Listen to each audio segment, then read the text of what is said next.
अब्बा जान, अब्बा जान, खीर नाल तां कोई नाराजगी नहीं है ना तोड़ी? ये तां खा लो। अम्मी जान ने आप अपने हत्थां नाल बनाई है। तेरी अम्मी किसी होर दे हत्थ भी तां भेज सकदी सी। अब्बा जान, घर च कोई होर है ही नहीं सी। छोटी अम्मी ते छिंदो ते रिंजना च गए ने ते अम्मी अपने कमरे च ने। क्यों अब्बा जान, तुसी मेरे हत्थों खीर नहीं खाओगे?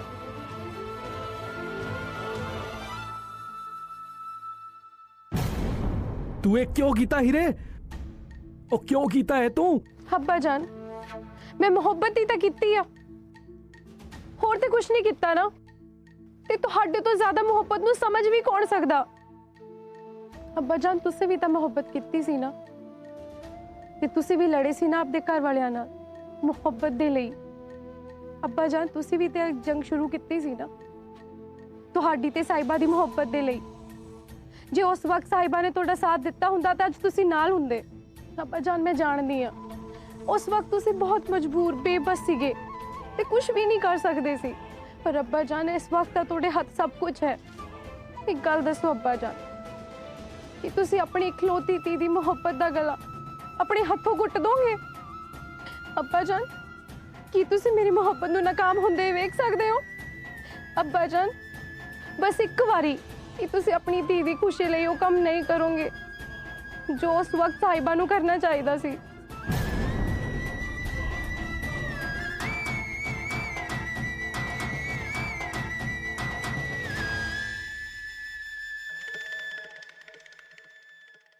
रेशमा, नी रेशमा, नी वेख छोटे छानी जी आप मिलना आए ने तेनू। सलाम छोटी शानी जी। सलाम सलाम। की हाल है? बस वधिया, तू दस। हाल की दसीए, छोटे छानी जी दा दिल काऊ माऊ काऊ करदा सी, घबराए पे सी बेचारे। कहंदे मैं अपनी सहेली रेशमा को जाना है दुख सुख कर, ते मैं छानी जी नूं इधर नूं ले आई। बड़े उदास सी। की होया छोटी शानी जी, तुसी इन्ने घबराए हुए हो? ਹੁਣ ਕੀ ਦੱਸਾਂ ਰੇਸ਼ਮਾ, ਵੀ ਝੱਗਾ ਚੁੱਕਿਆ ਤਾਂ ਆਪਣੇ ਢਿੱਡ ਨੰਗਾ ਹੁੰਦਾ ਹੈ। ਮੈਨੂੰ ਤਾਂ ਬੜੀ ਫਿਕਰ ਹੋ ਰਹੀ ਹੈ ਵਿਚਾਰੀ ਹੀਰ ਦੀ, ਮੇਰੀ ਲਾਡਲੀ ਧੀ। ਹੀਰ ਨੂੰ ਹੁਣ ਕੀ ਹੋਇਆ? ਹੀਰ ਨੂੰ ਉਹ ਤਾਂ ਪਹਿਲਾਂ ਹੀ ਬਹੁਤ ਕੁਝ। ਉਹੀ ਤਾਂ ਰੋਣਾ ਹੈ ਕਿ ਉਹ ਤਾਂ ਪਹਿਲਾਂ ਹੀ ਇੰਨਾ ਕੁਝ ਕਰ ਚੁੱਕੀ ਹੈ। ਮੇਰਾ ਮਤਲਬ ਵਿਚਾਰੀ ਨਾਲ ਪਹਿਲਾਂ ਹੀ ਇੰਨਾ ਕੁਝ ਹੋ ਚੁੱਕਿਆ ਤੇ ਉਤੋਂ ਗੱਲ ਤਾਂ ਤੁਹਾਡੀ ਠੀਕ ਹੈ। ਹੀਰ ਤਾਂ ਪਹਿਲਾਂ ਹੀ ਤਖਤ ਹਜ਼ਾਰੇ 'ਚ 2 ਰਾਤਾਂ ਗੁਜ਼ਾਰ ਕੇ ਆਈ ਸੀ। ਅਸੀਂ ਤਾਂ ਉਹ ਗੱਲ ਵੀ ਕਿਸੇ ਨੂੰ ਕੰਨੋ ਕੰਨੀ ਨਹੀਂ ਹੋਣ ਦਿੱਤੀ ਕਿ ਭਾਈ ਜੋ ਵੀ ਹੈ ਤਾਂ ਸਾਡੇ ਪਿੰਡ ਦੀ ਧੀ ਧਿਆਣੀ, ਆਪਣੀ ਹੀ ਬਦਨਾਮੀ ਹੋਊਗੀ। ਗੱਲ ਤਾਂ ਤੇਰੀ ਸਹੀ ਹੈ ਭੈਣੇ, ਪਰ ਮੈਂ ਤਾਂ ਇਹ ਵੀ ਸੁਣਿਆ ਹੈ ਕਿ ਤਾਂ ਮੈਂ ਵੀ ਹੈ ਛੋਟੀ ਸ਼ਾਨੀ ਜੀ, ਪਰ ਪਹਿਲਾਂ ਤੁਸੀਂ ਦੱਸੋ, ਤੁਸੀਂ ਹੀਰ ਬਾਰੇ ਕੀ ਸੁਣਿਆ ਹੈ? ਤਾਂ ਤੁਹਾਡੇ ਘਰ ਦੀ ਧੀ ਧਿਆਣੀ, ਤੁਹਾਨੂੰ ਮੇਰੇ ਤੋਂ ਵੱਧ ਪਤਾ ਹੋਊਗਾ। ਮੈਨੂੰ ਤਾਂ ਕਹਿੰਦਿਆਂ ਵੀ ਸ਼ਰਮ ਆ ਰਹੀ ਹੈ ਰੇਸ਼ਮਾ। ਖਸਮਾਂ ਨੂੰ ਖਾਣੀ ਛਿੰਦੋ ਕਹਿੰਦੀ ਸੀ। ਆਖੇ ਪੂਰੇ ਪਿੰਡ 'ਚ ਲੋਕ ਚਰਚੇ ਕਰਦੇ ਪਏ ਨੇ ਰਾਂਝੇ ਤੇ ਹੀਰ ਦੇ ਇਸ਼ਕ ਦੇ ਚਰਚੇ। ਹਾਏ ਰੱਬਾ, ਮੈਂ ਮਰ ਜਾਵਾਂ। ਆ ਗੱਲ ਇੱਥੇ ਹੀ ਦੱਬ ਦਿਓ, ਕਿਸੇ ਨੂੰ ਪਤਾ ਨਾ ਚੱਲੇ। ਹੀਰ ਦੀ ਬਦਨਾਮੀ ਸਾਡੇ ਆਪਣੇ ਪਿੰਡ ਦੀ ਬਦਨਾਮੀ। ਆਖਿਰ ਸਾਡੇ ਆਪਣੇ ਪਿੰਡ ਦੀ ਧੀ ਜੋ ਹੈ, ਮੈਂ ਤਾਂ ਆ ਗੱਲ ਕਿਸੇ ਨੂੰ ਨਹੀਂ ਦੱਸਾਂਗੀ। ਤੁਸੀਂ ਬੇਫਿਕਰ ਰਹੋ ਛੋਟੀ ਸ਼ਾਨੀ ਜੀ। ਵੇਖ ਨਹੀਂ ਪੈਣੇ, ਹੁਣ ਅਸੀਂ ਤਾਂ ਕਿਸੇ ਨੂੰ ਕੁਝ ਕਹਿਣ ਜੋਗੇ ਵੀ ਨਹੀਂ ਰਹੇ। ਜਦੋਂ ਆਪਣੇ ਹੀ ਭਾਂਡੇ ਨੂੰ ਜੰਗਾਲ ਲੱਗਿਆ ਹੋਵੇ, ਅਸੀਂ ਦੂਸਰੇ ਦਾ ਭਾਂਡਾ ਕਿਵੇਂ ਨਿੰਦੀਏ? ਜੇ ਕੋਈ ਨਾ ਤੇਰੇ ਨਾਲ ਹੀਰ ਦੀ ਗੱਲ ਕਰੇ, ਤੂੰ ਤਾਂ ਬਸ ਕਲਾਮ ਨਾ ਕਰੀ ਉਹਦੇ ਨਾਲ, ਸਮਝੀ? आहो समझ गई होनी है। ਹਾਏ ਅੱਲਾ, ਕਿਹੋ ਜਿਹਾ ਜ਼ਮਾਨਾ ਆ ਗਿਆ ਹੈ। ਹੀਰ ਸਾਰੇ ਪਿੰਡ ਦੀ ਮਿੱਟੀ ਪਲੀਤ ਕਰਨ ਤੇ ਲੱਗੀ ਹੋਈ ਹੈ ਤੇ ਹੀਰ ਦੇ ਸ਼ਾਹ ਜੀ ਆਪਣੀ ਇੱਜ਼ਤ ਬਣਾਉਣ ਲਈ ਪੰਚਾਇਤਾਂ ਕਰਦੇ ਫਿਰਦੇ ਨੇ। ਜੇ ਉਹ ਆਪਣਾ ਘਰ ਤੇ ਆਪਣੀ ਇੱਜ਼ਤ ਨਹੀਂ ਸੰਭਾਲ ਸਕਦੇ, ਕੀ ਕਰਨਾ ਐਸੀ ਚੌਧਰ ਦਾ? ਹਾਏ ਨਹੀਂ ਭੈਣੇ, ਤੈਨੂੰ ਅੱਲਾ ਦਾ ਵਾਸਤਾ ਹੈ ਇੰਜ ਨਾ ਬੋਲ। ਮੇਰੀ ਵਿਚਾਰੀ ਲਾਡਲੀ ਤੇ ਉਹ ਵਿਚਾਰੀ ਕੀ ਕਰਦੀ? ਵਿਚਾਰੀ ਹੀਰ ਕਾਦੀ ਵਿਚਾਰੀ? ਆ ਕਾਰਨਾਮੇ ਕਰਨ ਤੋਂ ਪਹਿਲਾਂ ਤਾਂ ਉਹਨੂੰ ਆਪਣੇ ਆਪ ਨੂੰ ਹੋਣਾ ਚਾਹੀਦਾ ਸੀ ਕਿ ਉਹ ਕੀ ਕਰਨ ਲੱਗੀ। ਤੂੰ ਭਾਵੇਂ ਨਾ ਲੋਕਾਂ ਨਾਲ ਗੱਲ ਨਾ ਕਰੀ, ਪਰ ਆਪਣੇ ਘਰਦਿਆਂ ਨਾਲ ਗੱਲ ਜ਼ਰੂਰ ਕਰ ਲਈ, ਚੰਗਾ? ਤੇ ਨਾਲੇ ਇਹ ਗੱਲ ਵੀ ਸਹੀ ਹੈ, ਹੁਣ ਭਾਈ ਜਾਨ ਲੋਕਾਂ ਦੇ ਫੈਸਲੇ ਕਰਨ ਜੋਗੇ ਨਹੀਂ ਰਹਿ ਗਏ। फिर रेशमा अपनी धी ने जो सारी दुनिया सामने सिर च भुब्बड़ पाता खे पाती कितों फैसले करने ने शाह जी ने। ਕੋਈ ਗੱਲ ਨਹੀਂ, ਮੈਂ ਅੱਜ ਸ਼ਾਹਿਦਾ ਦੇ ਅੱਬਾ ਨਾਲ ਗੱਲ ਕਰਾਂਗੀ ਕਿ ਸ਼ਾਹ ਜੀ ਹੁਣ ਪੰਚਾਇਤ ਦੇ ਬੈਠਣ ਲਾਇਕ ਨਹੀਂ ਤੇ ਨਾ ਹੀ ਚੌਧਰਗਿਰੀ ਕਰਨ ਲਾਇਕ। ਚੱਲ ਨਹੀਂ ਛਿੰਦੋ, ਹਾਂ ਮੇਰਾ ਜੀ ਬਹੁਤ ਘਬਰਾਈ ਜਾਂਦਾ ਹੈ। ਤੂੰ ਮੈਨੂੰ ਘਰ ਲੈ ਜਾ। ਚੰਗਾ ਰੇਸ਼ਮਾ, ਮੈਂ ਚੱਲਦੀ ਹਾਂ। हाँ शानी जी चलो चलो, तानू बदामा वाला दूध पियावनी है जाके। हाँ चंगा रेशमा।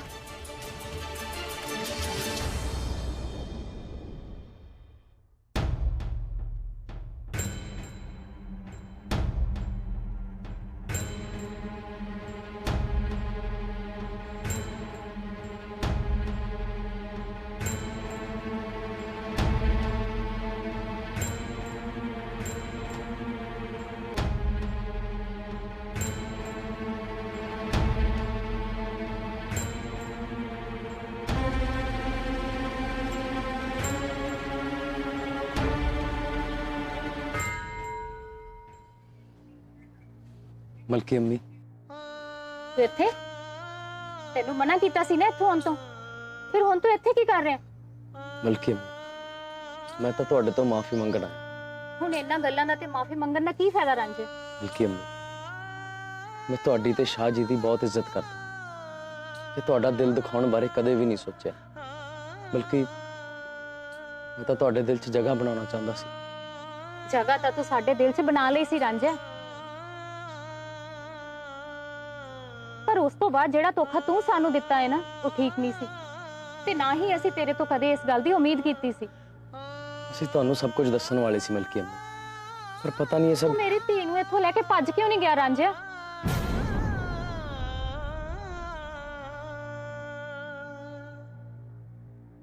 ਮਲਕੀ ਅੰਮੀ, ਇਹ ਤੁਸੀਂ ਕੀ ਕਹਿ ਰਹੇ ਹੋ? ਤੂੰ ਚੰਗੀ ਤਰ੍ਹਾਂ ਜਾਣਦਾ ਹੈ ਰਾਂਝੇ, ਸ਼ਾਹ ਜੀ ਤੇਰੇ ਤੇ ਹੀਰ ਦੇ ਰਿਸ਼ਤੇ ਨੂੰ ਕਦੀ ਵੀ ਕਬੂਲ ਨਹੀਂ ਕਰਨਗੇ। ਤੁਹਾਡੇ ਦੋਵਾਂ ਦੇ ਇਸ਼ਕ ਨੂੰ ਕਦੀ ਵੀ ਮਨਜ਼ੂਰੀ ਨਹੀਂ ਦੇਣਗੇ। ਫਿਰ ਤੂੰ ਇਸ ਦੁਸ਼ਮਣੀ ਭਰੇ ਮਾਹੌਲ ਤੋਂ ਹੀਰ ਨੂੰ ਦੂਰ ਕਿਉਂ ਨਹੀਂ ਲੈ ਗਿਆ? ਜਿਨ੍ਹਾਂ ਨੂੰ ਆਪਣਾ ਮੰਨਿਆ ਜਾਂਦਾ ਹੈ ਨਾ, ਉਹਨਾਂ ਤੋਂ ਦੂਰ ਨਹੀਂ ਭੱਜਿਆ ਜਾਂਦਾ, ਬਲਕਿ ਉਹਨਾਂ ਨੂੰ ਮਨਾਇਆ ਜਾਂਦਾ।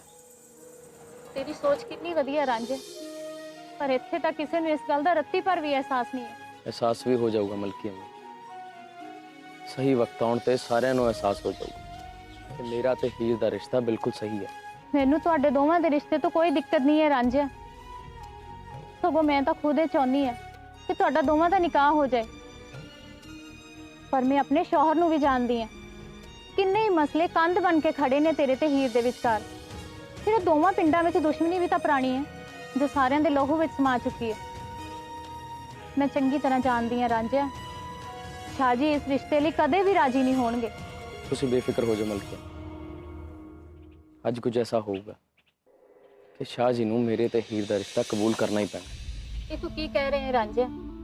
ਮੈਂ ਜਾਣਦੀ ਹਾਂ ਉਹਨਾਂ ਨੂੰ, ਉਹ ਨਹੀਂ ਰਾਜੀ ਹੋਣਗੇ ਇਸ ਰਿਸ਼ਤੇ ਲਈ। ਮੈਨੂੰ ਆਪਣੇ ਆਪ ਤੇ ਆਪਣੇ ਮੌਲਾ ਤੇ ਪੂਰਾ ਯਕੀਨ, ਤੇ ਤੁਸੀਂ ਵੀ ਦੇਖ ਲੈਣਾ ਮਲਕੀ ਅੰਮੀ, ਸ਼ਾਹ ਜੀ ਖੁਦ ਹੀਰ ਦਾ ਹੱਥ ਮੇਰੇ ਹੱਥਾਂ 'ਚ ਦੇਣਗੇ।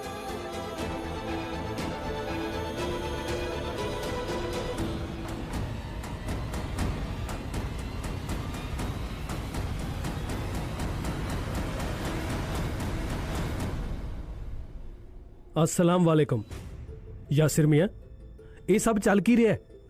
ਕੀ ਤੁਸੀਂ ਮੈਨੂੰ ਦੱਸਣ ਦੀ ਜ਼ਹਿਮਤ ਉਠਾਓਗੇ? ਹੁਣ ਤਾਂ ਤੁਸੀਂ ਉਹ ਦੱਸੋਗੇ ਚੌਧਰੀ ਜੀ, ਇਹ ਕੀ ਹੋ ਰਿਹਾ?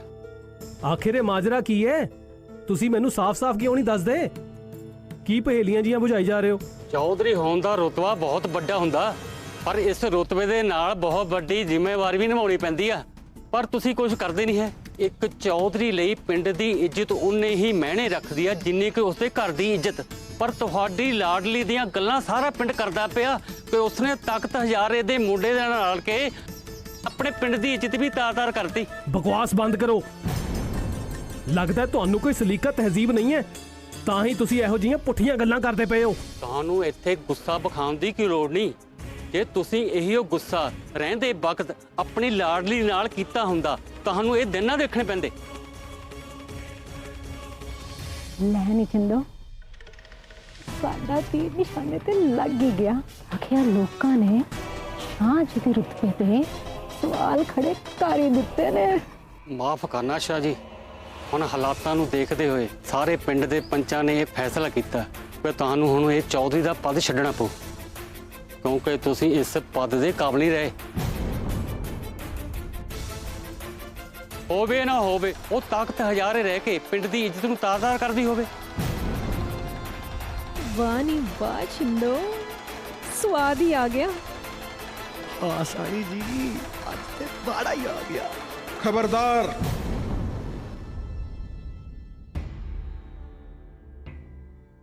ਮੇਰੀ ਇੱਕ ਗੱਲ ਕੰਨ ਖੋਲ ਕੇ ਸੁਣ ਲਓ। ਅੱਜ ਤੋਂ ਬਾਅਦ ਜੇ ਕਿਸੇ ਨੇ ਹੀਰ ਬਾਰੇ ਇੱਕ ਅਲਫਾਜ਼ ਵੀ ਕਿਹਾ ਤਾਂ ਮੈਥੋਂ ਬੁਰਾ ਕੋਈ ਨਹੀਂ ਹੋਏਗਾ।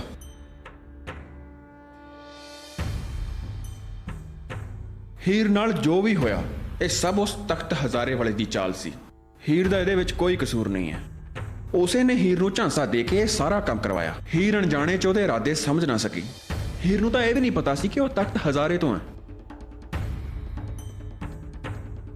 ਪਰ ਹੀਰ 2 ਰਾਤਾਂ ਪਿੰਡ ਛੱਡ ਕੇ ਰਹੀ ਹੈ, ਇਸ ਨਾਲ ਪਿੰਡ ਦੀ ਬਹੁਤ ਬਦਨਾਮੀ ਹੋਈ। ਜੇ ਮੈਂ ਤੁਹਾਡੀ ਧੀ ਧਿਆਣੀ ਨੂੰ ਜ਼ਬਰਦਸਤੀ ਚੱਕ ਕੇ ਕਿਤੇ ਹੋਰ ਲੈ ਜਾਵਾਂ ਤਾਂ ਕਸੂਰਵਾਰ ਕੌਣ ਹੋਏਗਾ, ਤੁਸੀਂ ਜਾਂ ਮੈਂ? ਸ਼ਾਹ ਜੀ ਨੂੰ ਜਦੋਂ ਹੀ ਉਹਦੀ ਉਸ ਮੁੰਡੇ ਦੀ ਅਸਲੀਅਤ ਦਾ ਪਤਾ ਲੱਗਿਆ, ਇਹਨਾਂ ਨੇ ਉਹਨੂੰ ਪਿੰਡੋਂ ਬਾਹਰ ਕਢਵਾਤਾ ਤੇ ਹੀਰ ਨੂੰ ਨਜ਼ਰਬੰਦ ਕਰ ਦਿੱਤਾ। ਹੁਣ ਤੁਸੀਂ ਦੱਸੋ, ਇੱਕ ਪਿਓ ਇਸ ਤੋਂ ਵੱਧ ਕੀ ਕਰ ਸਕਦਾ? ਅੱਜ ਵੀ ਸ਼ਾਹ ਜੀ ਦੀ ਉਨੀ ਇੱਜ਼ਤ ਹੈ, ਉਨਾ ਰੁਤਬਾ ਹੈ ਜਿੰਨਾ ਪਹਿਲਾਂ ਹੁੰਦਾ ਸੀ, ਤੇ ਹੀਰ ਅੱਜ ਵੀ ਪਹਿਲਾਂ ਵਾਂਗੂ ਪਾਕ ਸਾਫ਼ ਹੈ।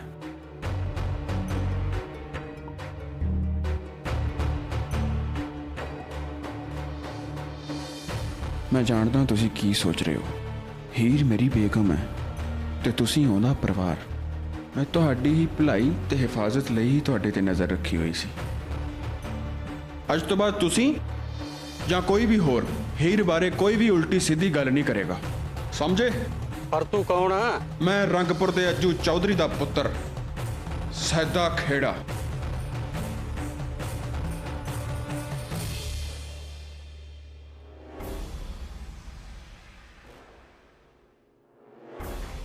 ਹੁਣ ਵੇਖਦਾ ਮੈਂ ਕਿ ਹੀਰ ਦੇ ਪਰਿਵਾਰ ਦੇ ਦਿਲ ਵਿੱਚ ਮੇਰੀ ਜਗ੍ਹਾ ਕਿਵੇਂ ਨਹੀਂ ਬਣਦੀ।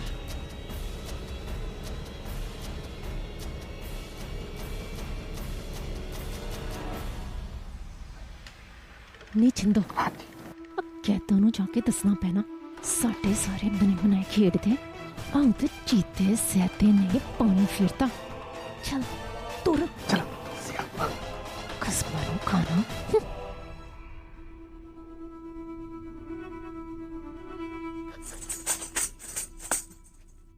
ਨਾ ਜ਼ਿਆਦਾ ਖੁਸ਼ ਨਾ ਹੋ, ਆਖੇ ਫੇਰ ਸਭ ਨੇ ਕਹਿਣਾ ਬਈ ਪੰਤੋ ਹੀ ਮਾੜੀ ਜੇ। ਆ ਮੇਰੀਆਂ ਗੱਲਾਂ ਤੇ ਸਭ ਨੂੰ ਬੁਰੀਆਂ ਲੱਗਦੀਆਂ ਨੇ। ਨੀ ਛਿੰਦੋ, ਤੂੰ ਹੀ ਦੱਸ, ਅਸੀਂ ਤਾਂ ਆਪਣਾ ਕੰਮ ਪੂਰੀ ਤਸੱਲੀ ਨਾਲ ਕੀਤਾ ਸੀ ਕੈਦੋਂ, ਪਰ ਉਹ ਖਸਮਾਂ ਨੂੰ ਖਾਣਾ ਸੈਦਾ, ਉਹ ਤੇਰਾ ਚਹੀਤਾ ਸੈਦਾ ਆ ਕੇ ਉਥੇ ਰੰਗ 'ਚ ਭੰਗ ਪਾ ਗਿਆ। ਆਹੋ ਸ਼ਾਹ ਜੀ, ਮਰ ਜਾਣੇ ਸੈਦੇ ਨੇ ਕੀਤੇ ਕਿਰਾਏ ਤੇ ਪਾਣੀ ਫੇਰਤਾ, ਸਾਰੀ ਮਿੱਟੀ ਫੇਰਤੀ।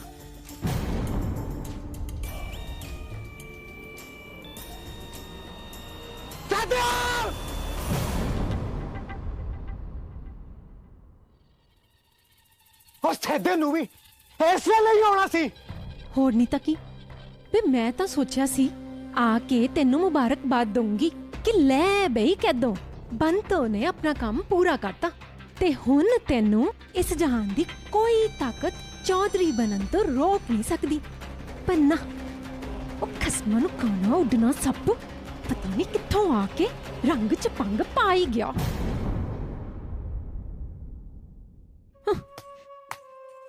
ਬਸ ਇੱਕ ਵਾਰ ਇਸ ਸੈਦੇ ਦਾ ਨਿਕਾਹ ਹੀਰ ਨਾਲ ਹੋ ਜੇ ਤਾਂ ਫਿਰ ਇਸ ਸੈਦੇ ਨਾਂ ਦਾ ਕੰਡਾ ਮੇਰੇ ਗਲੇ ਚੋਂ ਨਿਕਲ ਜੂਗਾ। ਉਹ ਪਹਿਲਾਂ ਉਹ ਹੀਰ ਦਾ ਰਾਂਝੇ ਨਾਂ ਦਾ دیਵਾਨਾ ਘੱਟ ਸੀ, ਜੋ ਇੱਕ ਸੈਦਾ ਹੋਰ ਆ ਗਿਆ। ਆਏ ਸੈਦਿਆ,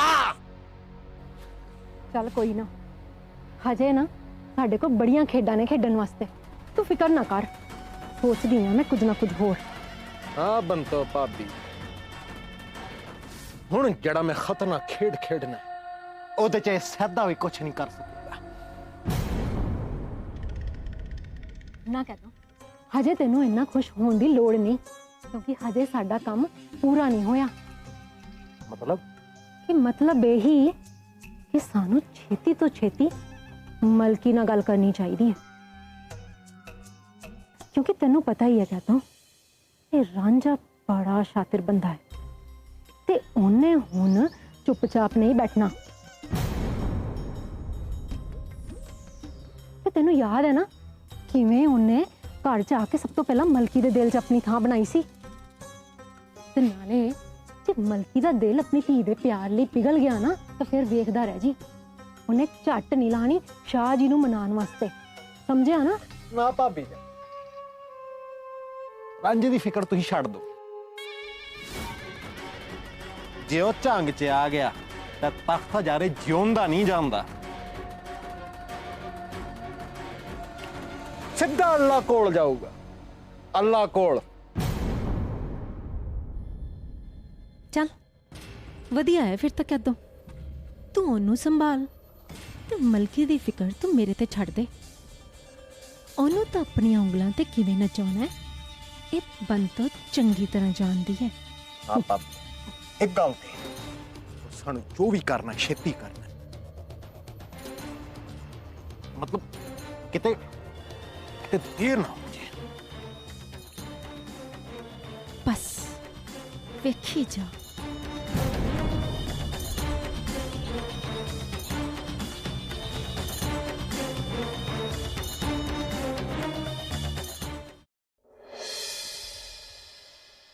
ਅੱਜ ਪੂਰੇ ਝੰਗ ਦੇ ਸਾਹਮਣੇ ਮੇਰੀ ਇੱਜ਼ਤ ਦਾ ਜਨਾਜ਼ਾ ਨਿਕਲਿਆ, ਮੇਰੀ ਪੱਗ ਰੋਲੀ ਗਈ ਹੈ। ਜਿਹੜੇ ਲੋਕੀ ਮੇਰੇ ਮੂਹਰੇ ਨਜ਼ਰ ਚੱਕ ਕੇ ਗੱਲ ਨਹੀਂ ਕਰਦੇ ਸੀ ਉਹ ਅੱਜ ਮੇਰੇ ਘਰ ਦੀ ਇੱਜ਼ਤ ਤੇ ਉਂਗਲ ਚੱਕ ਰਹੇ ਸੀ ਤੇ ਮੈਨੂੰ ਸਵਾਲ ਕਰ ਰਹੇ ਸੀ।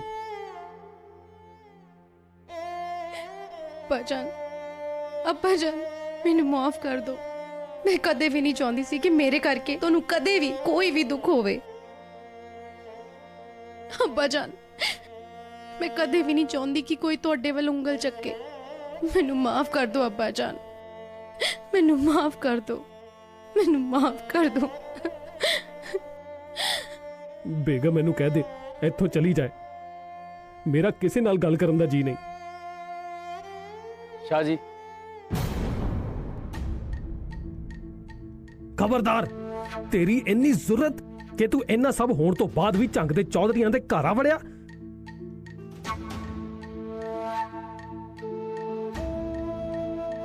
ਕੋਈ ਗੱਲ ਨਹੀਂ, ਆ ਤਾਂ ਗਿਆ ਹੈ ਤੂੰ, ਹੁਣ ਸਹੀ ਸਲਾਮਤ ਜਾਏਗਾ ਨਹੀਂ। ਤੁਸੀਂ ਖੁਦ ਹੀ ਤਾਂ ਕਹਿੰਦੇ ਹੁੰਨੇ ਹੋ ਨਾ ਕਿ ਘਰ ਆਏ ਮਹਿਮਾਨ ਨਾਲ ਪਿਆਰ ਨਾਲ ਪੇਸ਼ ਆਈਦਾ। ਉਸੇ ਹੋਣ ਤੋਂ ਪਹਿਲਾਂ ਇੱਕ ਵਾਰ ਉਹਦੀ ਗੱਲ ਤਾਂ ਸੁਣ ਲਓ। ਹੁਣ ਕੀ ਕਹਿਣਾ ਬਾਕੀ ਹੈ? ਰਾਂਝੇ ਤੂੰ ਹੀ ਦੱਸ, ਤੂੰ ਕਿਉਂ ਆਇਆ ਇੱਥੇ ਅੱਜ? चौधरी जी मैनू तो मौला ने हुक्म किया। ਇੰਨਾ ਕੁਝ ਗਲਤ ਹੋਣ ਤੋਂ ਬਾਅਦ ਵੀ? ਬੇਗਮ ਇਹਨੂੰ ਕਹਿ ਦੋ ਇੱਥੋਂ ਚਲਾ ਜਾਏ। शाह जी इस इश्क ਦੀ ਕੋਈ ਜਾਤ ਜਾਂ ਬਰਾਦਰੀ ਨਹੀਂ ਹੁੰਦੀ। शाह जी ਦੋਹਾਂ ਪਿੰਡਾਂ ਦੀ ਸਾਲਾਂ ਪੁਰਾਣੀ ਦੁਸ਼ਮਣੀ ਨੇ ਸਾਨੂੰ ਕੁਝ ਵੀ ਨਹੀਂ ਦਿੱਤਾ, ਨਾ ਤੁਹਾਨੂੰ ਝੰਗ ਵਾਲਿਆਂ ਨੂੰ ਤੇ ਨਾ ਹੀ ਸਾਨੂੰ ਹਜ਼ਾਰੇ ਵਾਲੇ। ਇਹ ਦੁਸ਼ਮਣੀ ਜ਼ਹਿਰ ਵਾਂਗ ਸਾਡੇ ਲੋਕਾਂ ਨੂੰ ਸਿਰਫ ਨਫ਼ਰਤ ਕਰਨਾ ਸਿਖਾ ਰਹੀ। ਮੈਂ ਵੀ ਇਹੀ ਸੋਚਦੀ ਹਾਂ ਸ਼ਾਹ ਜੀ, ਸਾਡੇ ਦੋਵਾਂ ਪਿੰਡਾਂ ਲਈ ਕਿਸੇ ਰਹਿਮਤ ਤੋਂ ਘੱਟ ਨਹੀਂ ਜੇ ਇਹਨਾਂ ਦੋਵਾਂ ਦਾ ਨਿਕਾਹ ਹੋ ਜਾਵੇ ਤਾਂ ਸਾਡੇ ਦੋਵਾਂ ਪਿੰਡਾਂ ਦੀ ਪੁਰਾਣੀ ਦੁਸ਼ਮਣੀ ਦੋਸਤੀ ਵਿੱਚ ਬਦਲ ਸਕਦੀ ਹੈ ਸ਼ਾਹ ਜੀ, ਤੇ ਇੱਕ ਨਵੀਂ ਸ਼ੁਰੂਆਤ ਹੋ ਸਕਦੀ ਹੈ। ਪੁਰਾਣੀਆਂ ਸਭ ਗੱਲਾਂ ਭੁੱਲ ਕੇ ਸਾਨੂੰ ਪਿਆਰ ਮੁਹੱਬਤ ਦੀ ਸਾਂਝ ਪਾਉਣੀ ਚਾਹੀਦੀ ਹੈ ਸ਼ਾਹ ਜੀ। ਅੱਛਾ, ਤੁਸੀਂ ਕਹਿੰਦੇ ਹੋ ਅਸੀਂ ਇੰਨੀ ਆਸਾਨੀ ਨਾਲ ਸਭ ਕੁਝ ਭੁੱਲ ਜਾਈਏ, ਪਰ ਕਿਵੇਂ ਭੁੱਲ ਜਾਈਏ ਅਸੀਂ? ਉਸ ਰੰਜਿਸ਼ ਦੀ ਵਜ੍ਹਾ ਨਾਲ ਮੇਰੇ ਤੋਂ ਮੇਰਾ ਛੋਟਾ ਭਰਾ ਹਮੇਸ਼ਾ ਲਈ ਦੂਰ ਹੋ ਗਿਆ, ਤੇ ਤੁਸੀਂ ਕਹਿ ਰਹੇ ਹੋ ਕਿ ਪੁਰਾਣੀਆਂ ਗੱਲਾਂ ਨੂੰ ਭੁੱਲ ਜਾਈਏ? ਬੱਬਨ ਦੀ ਬੇਬੇ ਨੇ ਵੀ ਸੁਨੇਹਾ ਭੇਜਿਆ ਸੀ। ਉਹ ਕਹਿ ਰਹੇ ਸੀ ਕਿ ਉਸ ਦੁਸ਼ਮਣੀ ਦੇ ਕਾਰਨ ਮੇਰਾ ਆਪਣਾ ਪੁੱਤਰ ਵੀ ਬਲੀ ਚੜ ਗਿਆ। ਜਾਣ ਵਾਲੇ ਕਦੇ ਵਾਪਸ ਨਹੀਂ ਆਉਂਦੇ ਸ਼ਾਹ ਜੀ, ਪਰ ਅਸੀਂ ਜਿਉਂਦੇ ਜਾਗਦੇ ਲੋਕ, ਅਸੀਂ ਤਾਂ ਪਿਆਰ ਨਾਲ ਰਲ ਮਿਲ ਕੇ ਜ਼ਿੰਦਗੀ ਗੁਜ਼ਾਰ ਸਕਦੇ ਹਾਂ। ਜਿਹੜੀਆਂ ਗਲਤੀਆਂ ਹੋ ਚੁੱਕੀਆਂ ਨੇ ਉਹਨਾਂ ਨੂੰ ਦੁਹਰਾ ਕੇ ਕੀ ਫਾਇਦਾ? ਨਫ਼ਰਤ ਖਤਮ ਕਰਨ ਲਈ ਪਿਆਰ ਦੀ ਗੱਲ ਤਾਂ ਕਰਨੀ ਪੈਂਦੀ ਹੈ।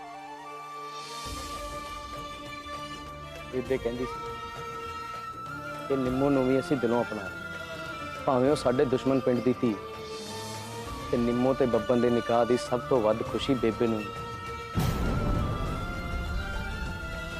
ਕਿਉਂਕਿ ਉਸ ਰਿਸ਼ਤੇ ਨਾਲ ਨਵੇਂ ਰਿਸ਼ਤੇ ਬਣੇ ਨੇ ਟੁੱਟੇ ਤਾਂ ਨਹੀਂ। ਉਸ ਮੌਲਾ ਨੇ ਤਾਂ ਇਨਸਾਨ ਨੂੰ ਸਿਰਫ ਮੁਹੱਬਤ ਦਾ ਪੈਗਾਮ ਬਖਸ਼ਿਆ ਹੈ ਸ਼ਾਹ ਜੀ। ਇਹ ਨਫ਼ਰਤ ਤੇ ਰੰਜਿਸ਼ ਤਾਂ ਦੁਨੀਆ ਨੇ ਆਪਣੇ ਫਾਇਦੇ ਲਈ ਬਣਾਈ ਹੈ। ਉਹ ਮੌਲਾ ਸਿਰਫ ਮੁਹੱਬਤ ਕਰਨੀ ਸਿਖਾਉਂਦਾ ਹੈ ਕਿਉਂਕਿ ਮੁਹੱਬਤ ਹੀ ਜ਼ਿੰਦਗੀ ਹੈ ਤੇ ਮੁਹੱਬਤ ਹੀ ਇਬਾਦਤ ਹੈ। ਗੱਲ ਤਾਂ ਤੇਰੀ ਸਹੀ ਹੈ ਬੇਗਮ, ਪਰ ਮੈਂ ਝੰਗ ਦਾ ਚੌਧਰੀ ਹਾਂ ਤੇ ਮੇਰਾ ਹਰ ਫੈਸਲਾ ਪੂਰੇ ਪਿੰਡ ਤੇ ਅਸਰ ਕਰਦਾ ਹੈ। ਜੇ ਮੈਂ ਹੀਰ ਦਾ ਨਿਕਾਹ ਰਾਂਝੇ ਦੇ ਨਾਲ ਕਰ ਦਿਆਂਗਾ ਤਾਂ ਪਤਾ ਨਹੀਂ ਮੇਰੇ ਤੇ ਕਿੰਨੀਆਂ ਉਂਗਲਾਂ ਉੱਠਣਗੀਆਂ।